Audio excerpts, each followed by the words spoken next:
우리 함께 옆에 분과 인사 나누시겠습니다. 사랑합니다. 네, 3일 동안 은혜 받으니까 더 사랑스럽죠?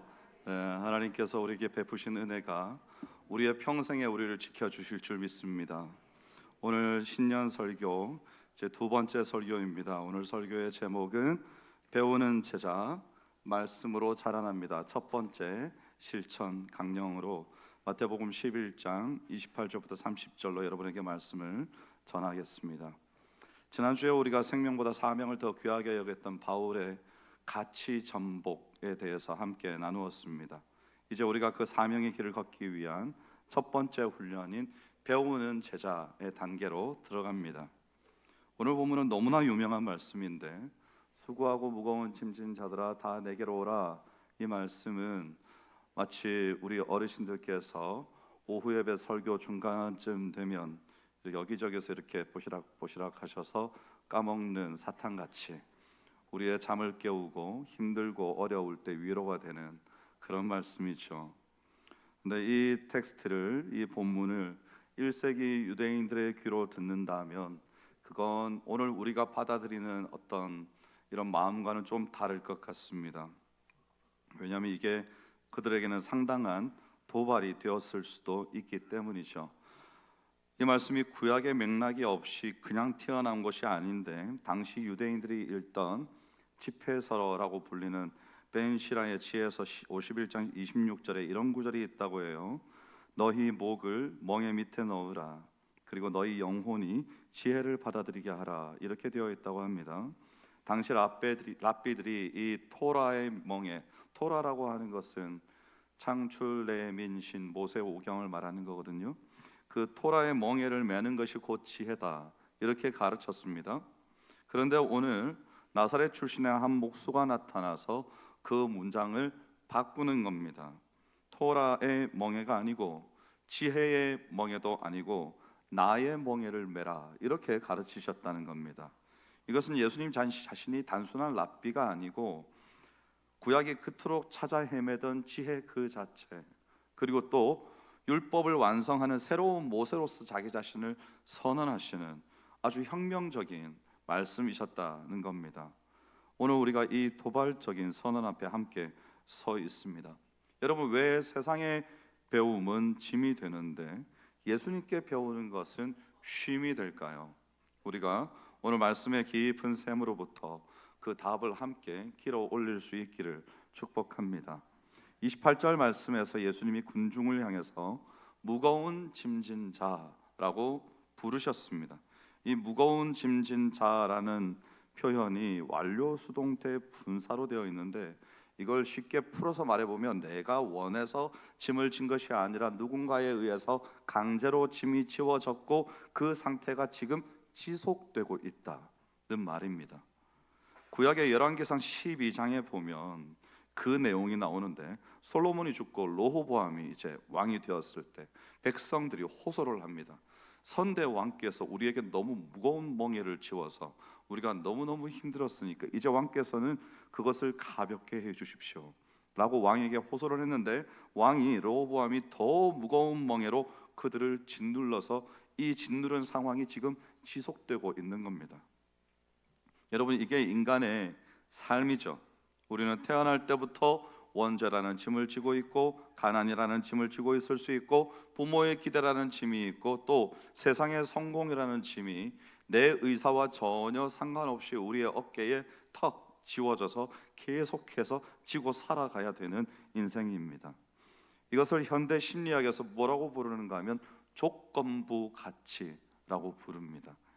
이게 무슨 말인가 하면요, 너는 성과를 내어야만 가치가 있다, 이 말입니다. 여러분, 직장 생활 하시는 분들은 아마도 이런 얘기 많이 들어보셨을걸요. 성과를 내지 못하면, 여러분 올해 성과를 내지 못했으면 팀장님한테 불려가가지고 좀 혼이 나고 다른 사람들과 비교당하고, 그 다음 해에 또다시 성과를 내지 못하면 분위기가 별로 좋지 않겠죠. 그 상태가 지속되면 여러분 아마 공고를 받으시게 될 겁니다. 그만둬야 되는 겁니다. 버틸 수 없어요. 그게 세상입니다. 조건부 가치죠. 우리에게 있는 가치라는 것이 조건이 걸려 있다는 겁니다. 세상이 우리에게 끊임없이 이렇게 증명을 요구합니다. 율법주의자들은 613가지 율법의 조항으로 이 백성들을 꽉 묶었습니다. 오늘날의 율법은 뭐가 있을까요? 아마도 자본과 능력, 돈이 있는데 실력이 있다. 이런 분들이 TV나 영상에서 나와가지고 누구든지 내 말을 들으십시오, 내 말대로만 하면 됩니다, 이런 분들 많이 보셨죠, 여러분? 돈을 가지고 있고 실력을 가지고 있는데 그러니까 아무도 그들에게 시비 걸지 않아요. 왜냐하면 그것이 그를 증명하는 것이니까. 예수님이 그것을 정확하게 간파하신 겁니다. 너희는 지금 너희의 짐을 지고 있는 것이 아니다. 세상이 너희에게 덮어 씌워놓은 짐에 온통 짓눌려 있다. 이렇게 말씀을 하시는 겁니다. 그런데 예수님의 처방이 이상합니다. 29절에 짐을 벗겨주겠다가 아니라 새로운 멍에를 매라, 이렇게 말씀을 하시는 겁니다. 나의 멍에를 메고. 여기서 우리가 예레미야 28장의 사건을 떠올려 보면 거짓 선지자 하나냐가 나오는데, 이 하나냐가 하나님이 바벨론의 멍에를 꺾으셨다고 평화를 외쳤습니다. 그런데 예레미야는 뭐라고 말하는가 하면 나무 멍에를 꺾으면 쇠 멍에를 쓰게 될 것이다, 이렇게 오히려 경고를 합니다. 멍에를 벗어 던지는 것만이 능사가 아니다라고 말을 하고 있는 겁니다.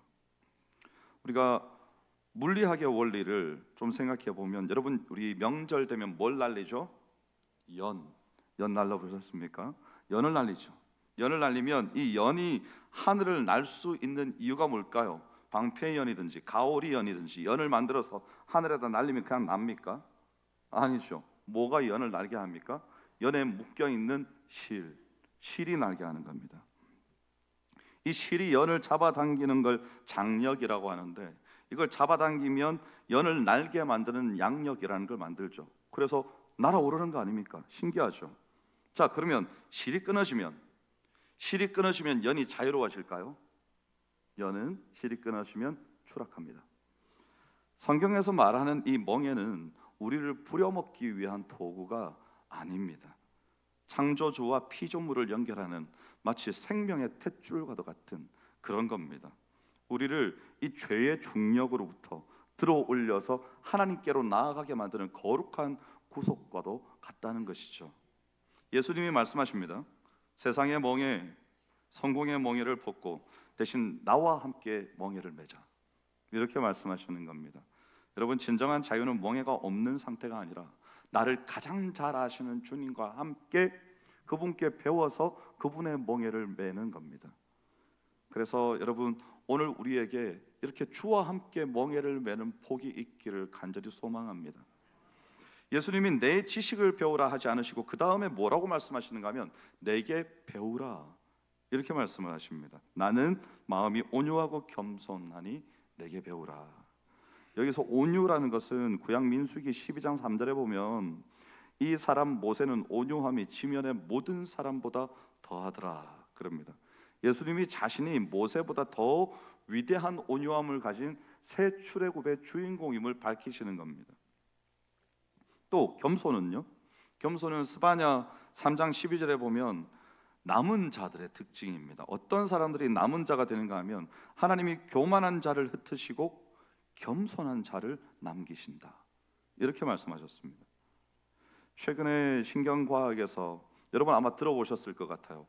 거울 뉴런이라는 말을 혹시 들어보셨습니까? 이게 무슨 말인가 하면요, 인간이 설명이 아니라 모방을 통해서 배운다는 겁니다.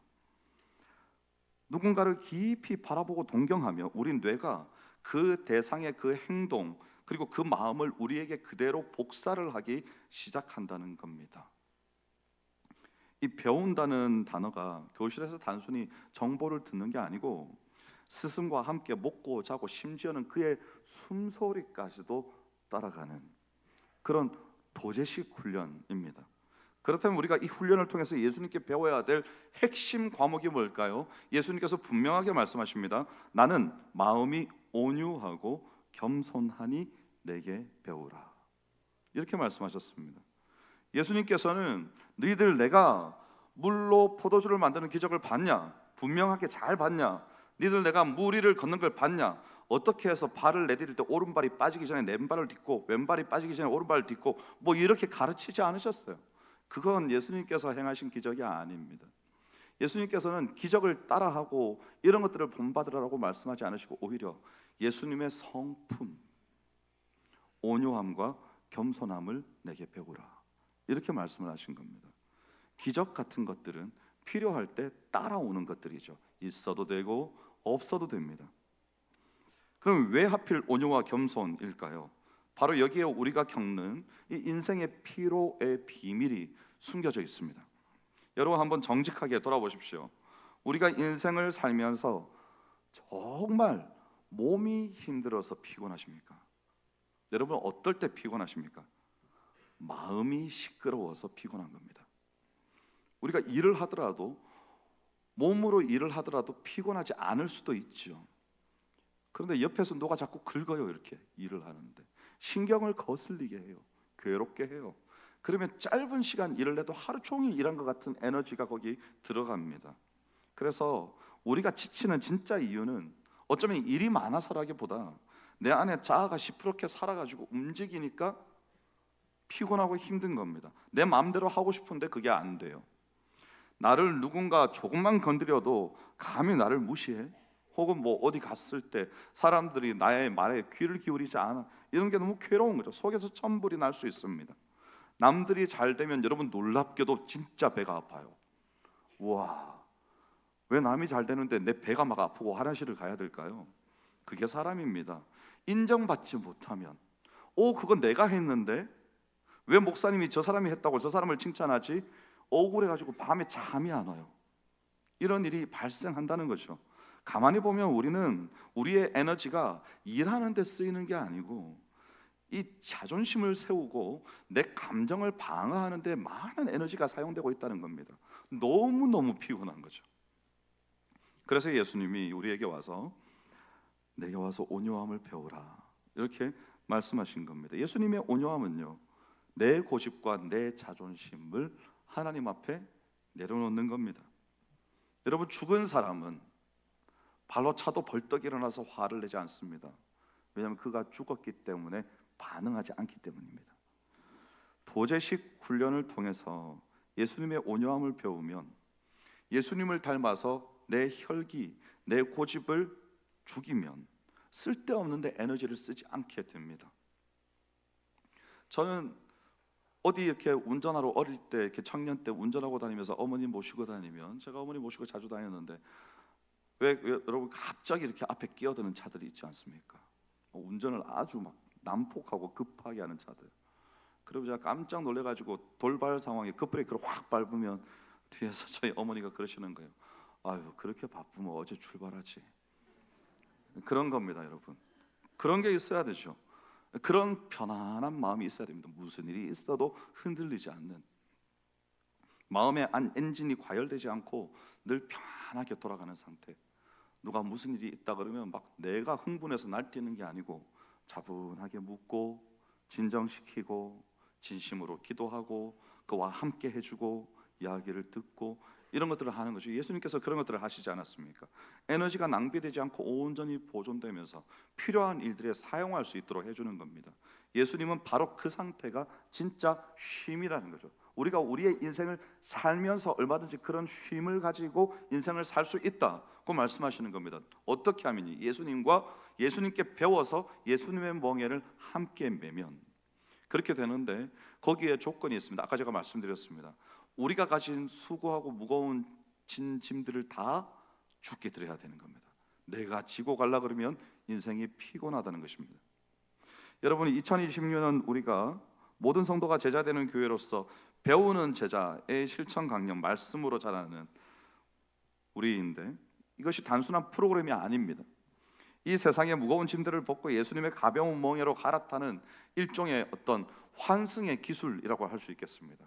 내 것들을 싹 벗어버리고, 우리 금요일날 배우는 철로 역정처럼 내 등을 내리 짓누르는 죄의 멍에들, 엄청나게 무거운 산더미 같은 짐들을 훌훌 십자가 옆에서 벗어버리고 전도자를 따라 주를 만나는 길로 나아가는, 우리가 그렇게 살아야 되는 것이죠.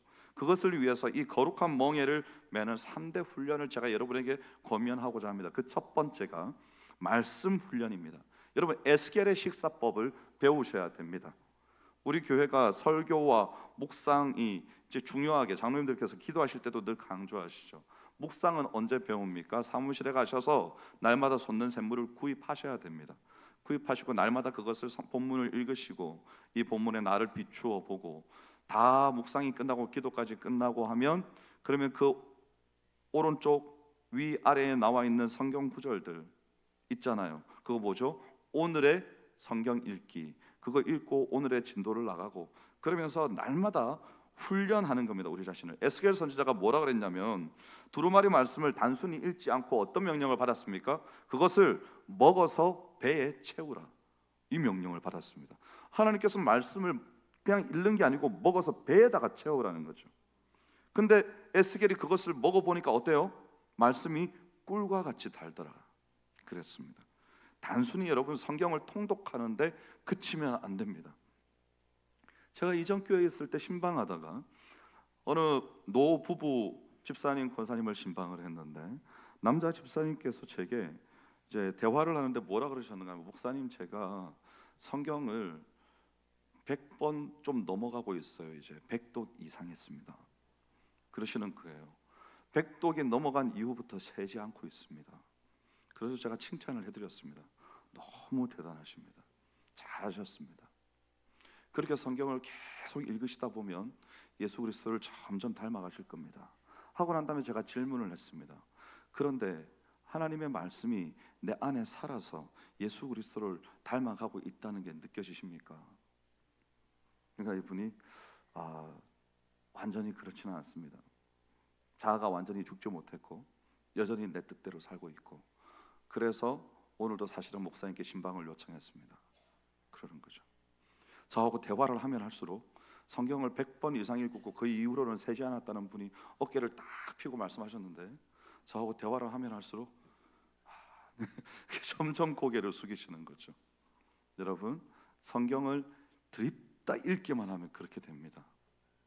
말씀을 읽어도, 한 구절을 읽어도 그 말씀이 나를 움직이고 나를 변화시켜서 예수 그리스도로 닮아가는, 예수 그리스도를 배우는 제자가 되어야 되는데, 백독을 했는데도 말씀이 나를 변화시키지 못한다, 말씀이 나를 인도하지 못한다, 달달달달 외우고 있는데 그 말씀이 내게 역사하지 못한다. 이게 얼마나 슬픈 일입니까?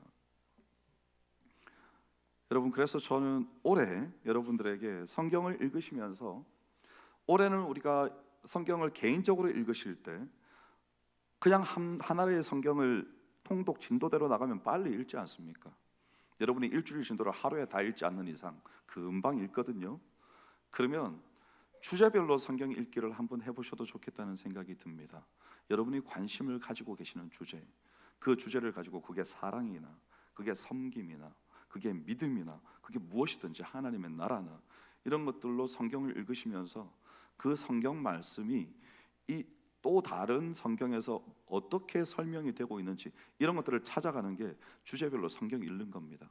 근데 이 주제별로 성경을 읽을 때는 여러분 주석 성경을 가지고 계시면 좀 방해가 됩니다. 관주 성경이 좋습니다. 관주 성경이 어떤 건가 하면요, 여러분이 성경책을 펼치셨을 때 이 성경책의 가운데 혹은 양쪽 옆에 따로 색깔 구분이 되어 가지고 기역, 니은, 디귿 이렇게 해서 이 구절이 다른 성경에 어디 몇 장 몇 절, 어디 몇 장 몇 절, 어디 몇 장 몇 절 이렇게 쫙 붙어 있는, 그게 관주 성경입니다. 우리가 주석 성경을 읽으면, 저는 어릴 때 그렇게 배웠습니다. 주석 성경을 읽으면 위험한 게 뭔가 하면 저의 해석이 그 성경에 나타나는 주석에 고정이 되는 겁니다. 그래서 그 구절을 읽을 때 자동으로 그 해석을 떠올리게 된다는 거죠. 그래서 가능하면 주석 성경을 읽지 말고 성경이 성경을 해석하게 해서 관주 성경을 가지고 성경을 이곳저곳 찾아보면서 성경 곳곳 여러 곳에서 동일한 것을 어떻게 표현하는지를 잘 배워봐라. 이런 것들을 신대원 입시 때도 했었고 많이 그렇게 읽었던 경험이 있습니다. 이 구절을 다른 성경이 뭐라고 말하는지를 읽으면요, 여러분 성경이 성경을 해석하는 놀라운 일을 여러분이 경험하시게 될 겁니다. 그리고 또 문맥으로 보는 것도 중요합니다.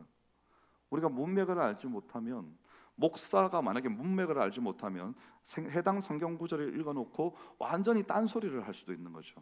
예수님께서 왜 이 말씀을 하셨는지를 읽어내지 못하면. 그래서 성경을 읽을 때는 가능하면 최소한 장 단위로 읽으시는 게 좋죠. 그래야 이게 어떤 의미인지 전체 장에서 파악을 할 수가 있습니다. 그래서 여러분, 설교를 지식으로 듣지 마시고 이 말씀을, 내가 읽은 이 설교나 혹은 성경 말씀을 내 삶의 멍에로 삼아서 그 말씀이 나를 해석하도록. 여러분, 우리가 내 삶의 해석을 위해서 성경을 이곳저곳 뒤지는 건 별로 추천하는 방법은 아닙니다. 그러면 여러분, 성경을 내가 원하는 대로 가져다 쓰는 거거든요. 그렇지 않습니다. 성경을 읽으시면서 그 구절들이 때때로 내 삶 속에 깊이 들어와서 나를 해석하게 만들어야 되는 거죠. 여러분이 이걸 지금 이번 주에 언제 들으셨는가 하면 첫째 날, 부흥의 첫째 날 들으셨습니다. 시편 116편 12절부터 15절까지 12절 말씀은 여호와께서 내게 주신 모든 애들 내가 여호와께 무엇으로 보답할까? 15절 말씀은 뭡니까? 여호와께서 그의 경건한 자들의 죽음을 귀중히 보시는도다. 평소에 읽을 때는 여러분 그 구절을 얼마나 많이 읽고 지나가셨어요. 그런데 목사님 말씀을 들어보니까 어때요? 말씀이 내 인생을 해석하는 거죠. 나의 괴로움 많은 인생, 도저히 풀리지 않고 억울하고 괴로워서 내 평생 이걸 어떻게 지고 사나, 이런 것들이 내 마음에 꽉 뭉쳐 있었는데 그의 경건한 자들의 죽음을 여호와께서 귀중히 보시는도다. 이 말씀이 늘 읽던 말씀이 어느 날 내 가슴에 와서 꽂혀서 내 인생을 해석하니까 그때부터 뭉쳐 있던 것들이 확 풀리는 거 아닙니까? 아, 하나님이 귀하게 보시는 인생이었구나. 우리 아버지는, 우리 어머니는. 그래서 여러분, 그날 그 첫날 부흥회가 지나고 그 다음 날에 많은 분들이 제게 문자 주시고 전화하시고 찾아오시고 그랬습니다.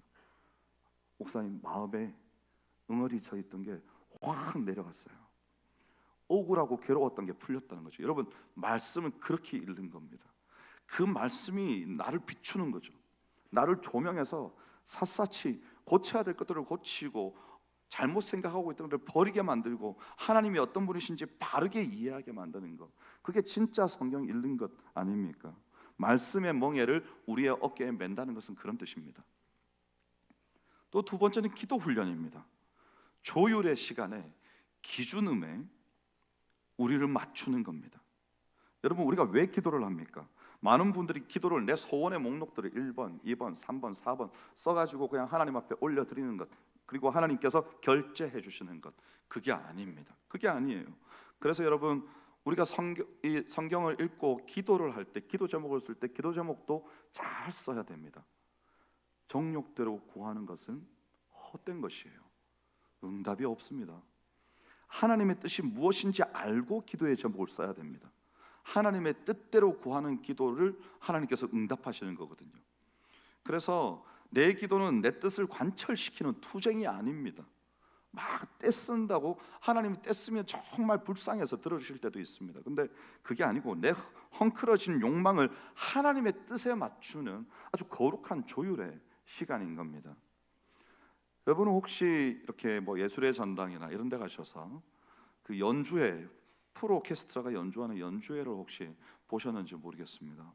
거기 보시면 시작할 때 이 악기 연주자들이 오케스트라가 쫙 들어와서 착석합니다. 다 앉고 난 다음에 한 사람이 일어서죠. 악장이 일어섭니다. 그럼 뭐 하려고 일어서는 거죠? 조율하는 겁니다. 조율. 뭐 악장이 일어서서 자기 악기를 듣고 연주해서 조율합니까? 그렇지 않아요. 오케스트라 정중앙에 있는 오보에가 소리를 냅니다. A음을 내는 거죠. 오보에가 길게 소리를 쫙 내면 나머지 모든 악기들이 그 오보의 소리에다가 다 맞추는 겁니다. 여러분, 기도는 이런 거예요. 만약에 그 조율의 시간을 거치지 않고 악장이 내가 악장이라고, 내 바이올린 들고 내가 수석 바이올린이라고 내 들고 내 소리에 다 맞춰 하면 안 되는 겁니다. 가끔씩 피아노가 협연을 하면 그건 또 피아노가 메인이잖아요. 그럼 피아노 사전에 조율해 놓는다고요? 그럼 모든 악기가 피아노에다 맞추는 거죠. 피아노가 조율이 되어 있기 때문에. 여러분, 조율이 되어 있지 않은 인생은 시끄럽습니다. 인생이 시끄러워요. 자기 소리를 내요. 자기 갈 길 갑니다. 그렇게 하면 안 됩니다. 내가 인생의 주도권을 쥔 악장 같아 보일지라도 그런 착각을 우리가 때때로 하죠. 그런데 나는 먼저 내 인생의 오보에이신 하나님의 소리에다가 내 소리를 맞추는 걸 해야 되는 겁니다. 그래서 우리가 혹시 정말 열심히 사는데 우리 인생이 아주 시끄럽고 공허하다, 이런 느낌을 가지십니까? 여러분 인생의 삶의 현이 하나님이라는 기준에 소리가 맞추어져 있지 않은 겁니다. 그러니까 인생이 하나님하고 엇박자 다른 소리를 내는 거죠. 화음이 되지는 않습니다. 하나님이 보실 때 시끄러워요, 우리 인생이. 근데 하나님께는 돌이키고자 하시나 내가 내 뜻대로 자꾸만 나가는 거죠. 내 소리를 듣고 그 방향으로 가는 겁니다. 저는 이 기준음의 조율 시간을 여러분에게 하루 15분 정도 제한을 하고자 합니다. 골방이어도 좋고 뭐 거실이어도 좋고 여러분이 오랫동안 시간을 보내는 어떤 장소여도 좋습니다. 어디든지 뭐 바깥이어도 좋고요. 그때는 어떤 시간인가 하면 내 영혼의 오보의 소리를 듣는 시간입니다. 하나님의 소리죠. 세상의 소음을 다 끄고 잠시 멈춰서 하나님의 미세한 음성을 듣는 겁니다. 그때 삐뚤어졌던 내 영혼의 질서가 제자리를 찾게 되는 거죠. 어떤 분들이 물어보실 수도 있습니다. 아니 목사님, 하루에 15분 가지고 무슨 영혼이 중심을 잡겠습니까? 제가 다시 말씀드립니다. 제발 15분이라도 하십시오. 우리는 얼마나 하고 계십니까? 내 영혼의 소리를 하나님의 기준음에 맞추는 아무런 쓸데없고 잡다한 내 생각들과 내 복잡한 마음과 나를 어지럽힌 것들을 다 내려놓고 온전히 하나님께 집중하는 시간이 하루에 얼마나 되십니까? 우리 목사님, 저는 하루에 1시간씩 기도하는데요. 아니요, 그건 여러분의 기도죠. 여러분이 1시간 동안 뭔가를 쏟아내기만 하고 여기를 나가신다면 여러분은 조율되지 않았습니다. 조율된다는 것은, 하나님의 소리를 듣는다는 것은 하나님의 말씀에 귀를 기울이고 결제 서류를 들고 올라가서 여기다 사인해 주세요가 아니고 무엇이든지 말씀하십시오, 제가 받아 적겠습니다. 이것이 하나님의 소리에 맞추는 조율의 시간입니다. 저는 2026년에 우리 모두가 함께 우리의 영혼을 날마다 하나님 앞에 기준음을 맞추고 하나님께서 어디로 우리를 인도하여 가시는지 그 음성을 듣고 거기에 순종해서 나아갈 수 있기를 원합니다. 그리고 가능하다면 여러분의 기도가, 우리 교회에서 여러 가지 훈련들이 시작될 텐데 그 중에 중보기도 훈련이 있습니다. 이 중보기도 훈련에 함께 하셔서 여러분 자기 자신의 기도만을 올려드리면 여러분의 기도는 자신의 기도에만 머물러 있고 어느 정도 깨닫게 되실 건가 하면, 아, 하나님이 내 소리를 들으시고 때때로 내게 위로하시고 내게 소망을 주시는구나, 이 정도 깨닫게 되실 겁니다. 근데 중보기도를 하게 되면 여러분이 뭘 아시게 되는가 하면 하나님의 마음이 어디에 머물러 있는지를 알게 됩니다. 그럼 그때부터 그것을 위해서 기도하는 겁니다. 혹은 어떤 나라가 될 수도 있고 어떤 단체가 될 수도 있고 어떤 사건이 될 수도 있고 말씀이 이루어지고 있는 어떤 현장이 될 수도 있습니다. 그런 것들을 위해서 기도하기 시작하는 것이 하나님의 마음을 읽고 기도한다는 것이죠. 하나님께 소리를 맞추면 그러면 하나님께서 들려주시는 겁니다. 내 귀에 정확한 소리로 말씀하시는 거죠. 너 그쪽으로 가면 안 된다. 내가 말해주는 길로 가라 라고 우리에게 소리를 들려주시는 겁니다. 그래서 여러분, 우리 모두가 하나님의 마음이 머무는 곳에서 함께하는 기도를 올려드릴 수 있기를 원합니다. 교회가 하나님의 마음이 머무는 곳에서 올려드리는, 하나님께서 기뻐하시는 기도를 온 교회가 함께 올려드리고, 교회에서 그 영향을, 선한 영향력을 받고 우리의 마음의 씨앗으로, 기도의 씨앗을 심어서 우리의 가정으로, 일터로 돌아갔을 때도 우리가 하나님께서 원하시는 기도를 가정에서도 하고, 아까 거울 유연이라고 말씀드리지 않았습니까? 그러면 우리의 주위, 우리 가족들, 우리의 자녀들 뭘 배울까요? 그 사람의 마음과 생각을 그대로 복사하듯이 자신의 마음에 붙여넣는다 하지 않았습니까? 그게 도제식 훈련이라고요. 같이 있는 사람은 배울 수밖에 없죠. 영향을 받게 되는 것 아닙니까? 그러면 우리는 또 다른 누군가에게 그런 거룩하고 선한 영향력을 행사하고 그들은 또 우리에게서 배우게 되는 것이죠. 저기 저 사무실에 있는 뛰어다니는 저 아이들, 부모의 10년, 20년 뒤를 똑같이 하게 되는 거 아닙니까? 그렇죠? 등골이 서늘해야 됩니다. 정신을 똑바로 차려야 되는구나. 내가 지금 만약에 좀 정신없이 살고 있다면 정신 차려야 됩니다. 말씀과 기도로 내 인생이 바르게 조율되어서 하나님 앞에 서 있을 수 있어야 되는 거죠. 그리고 또 한 가지가 뭔가 하면 소그룹 훈련입니다. 혼자 배우는 것은 지식이 되는데 함께 배우는 것은 삶이 됩니다. 이게 소그룹이죠. 이게 구역이라는 겁니다. 예수님께서 내 멍에를 매라고 말씀하셨는데, 당시 팔레스타인의 멍에는 이렇게 소 두 마리가 함께 매는 멍에였는데, 한쪽의 멍에는 누가 지는가 하면 어미소, 아주 크고 힘이 센 어미소가 지고, 그리고 그 옆에는 새끼소가 같이 있습니다. 그럼 힘은 누가 쓰겠습니까? 어미소가 쓰는 거죠. 100% 힘을 쓰는 겁니다. 그러면 새끼소는 옆에 따라가면서 어미소의 보폭을 맞추고, 그리고 피부로 어미소의 근육의 감각들을 느끼면서 배우는 겁니다. 아, 밭을 갈 때는 이 정도 걸음으로, 이 정도 힘을 써서 앞으로 나갈 때는 힘을 이렇게 실어야 되고, 뒷발은 이렇게 해야 되고, 이걸 옆에서 계속해서 배우는 것이죠. 예수님이 말씀하신 내게 배우라는 의미가 그런 겁니다. 어디 강의실에 앉아가지고 귀로 듣고 받아쓰면서 배우라는 말씀이 아닙니다. 예수님께서는 3년이 넘는 시간 동안 제자들과 함께 사셨습니다. 함께 먹었고 함께 주무셨고요. 가르칠 때도 함께 있었고, 이해하지 못하면 다시 이해하도록 설명하고요. 지나가면서 풀만 봐도, 벼 이상만 봐도 바다, 갈릴리 바다를 보고 가르치시고요. 모든 것들을 예수님께서는 교보제로 삼으셨습니다. 삶의 모든 현장 속에서 제자들을 가르치신 것입니다. 그것이 예수님께서 말씀하신 내게 배우라는 것입니다. 우리는 우리의 삶의 모든 현장 속에 역사하시는 하나님을 만날 수 있습니다. 근데 그렇게 하나님께서 우리에게 역사하실 때 우리가 뭘 해야 되는 건가 하면요, 오늘 말씀을 듣지 않습니까, 여러분? 이렇게 말씀을 들으면 이제 끝나고 난 뒤에 국수를 드시면서 지난 주간에 부흥회를 했음에도 불구하고 어제 본 드라마 얘기를 하고, 그리고 내일 만나게 될 친구 얘기를 하고, 이런 게 아니고요.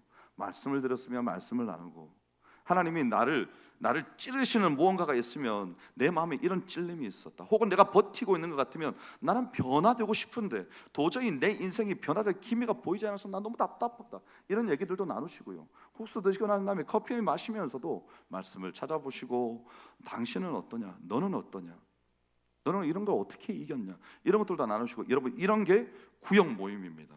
우리 교회에 60개가 넘는 구역이 있습니다. 그 60개가 넘는 구역 중에 몇 개의 구역이 제대로 모이고 있을까요? 말씀드리지 않겠습니다. 여러분이 너무 실망하실까 봐. 여러분, 현재 우리의 현 주소입니다. 우리 교회의 현 주소. 교회가 살기를 원하세요? 그러면 나 자신의 마음을 열고 다른 이에게 말씀을 나누고, 그를 위하여 기도하고, 힘들고 어려울 때 그와 어깨동무를 하고 공동체를 세워나가기 위해서 나를 헌신하고 희생하지 않으면 교회는 살지 않습니다. 내가 안 하는데 누가 해주기를 바라십니까? 내가 하는 거죠. 내가.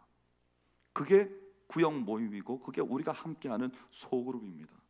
내 인생이 괴롭고 힘든데 이걸 나누다 보니 저 사람이 자기의 인생이 괴롭고 힘든 걸 나눠요. 나는 여전히 괴로운 상태에 있는데 저 사람은 그걸 빠져나갔어요. 듣다 보니까 나도 그런데 그거 어떻게 빠져나가셨어요? 그분이 설명합니다. 저는 이렇게 했습니다. 또 다른 분이 설명합니다. 나도 비슷한 상황이었는데 나는 이렇게 해서 빠져나왔습니다. 하나님께서 이겨내게 하셨습니다. 그러면 나는 내게 맞는 방법을 들으면서 찾는 거죠. 여러분, 그게 소그룹이라는 겁니다. 소그룹의 힘이에요. 그냥 앉아 있기만 해도 막 영혼의 용기가 샘솟고, 예수 그리스도를 닮아간다는 것이 무엇인지 깨닫게 되고, 그리고 가만히만 앉아 있는 나 자신이 갑자기 뭔가 좀 한심해 보이고, 나도 일어서야 되겠다, 나도 누군가에게 저 사람처럼 영향을 줄 수 있는 사람이 되어야 되겠다, 이렇게 결단하고 움직여 나가는 게 우리의 구역인 거거든요. 우리가 함께 모였을 때, 식사할 때 함께 만나는 그런 모임들인 거고요. 그래서 여러분, 올해 우리가 우리의 소그룹을 하나님 앞에서 이렇게 복되게 세워나갈 수 있으면 좋겠습니다. 소리굽새 같은 걸 이렇게 공간 안에다가 소리굽새 이렇게 아세요? V자로 생긴, 이렇게 세워놓고요, 하나를 땅 때리면 여기가 웅 울려요. 옆에 소리굽새가 있으면 어떻게 되는지 아세요? 걔도 같이 울려요. 그 옆에 또 있으면요, 나중에는 소리가 온 공간을 가득 채워줘. 시끄러울 정도로. 여러분, 소그룹은 그런 겁니다. 한 사람이 울림을 시작해요. 영혼의 울림을 남들에게 나눕니다. 눈물이 납니다. 가슴이 아파요. 이런 것들을 나눠요. 그럼 옆에 사람들이 듣다가 울려요. 같이. 나도 그래, 나도 그렇다니까. 우리 같이 기도하자. 이걸 위해서, 이 사람을 위해서 기도하자. 이 슬픔 가운데 헤어나오기 위해서 우리가 힘을 보태자. 이 사람에게 하나님이 은혜 주시기를 기도하자.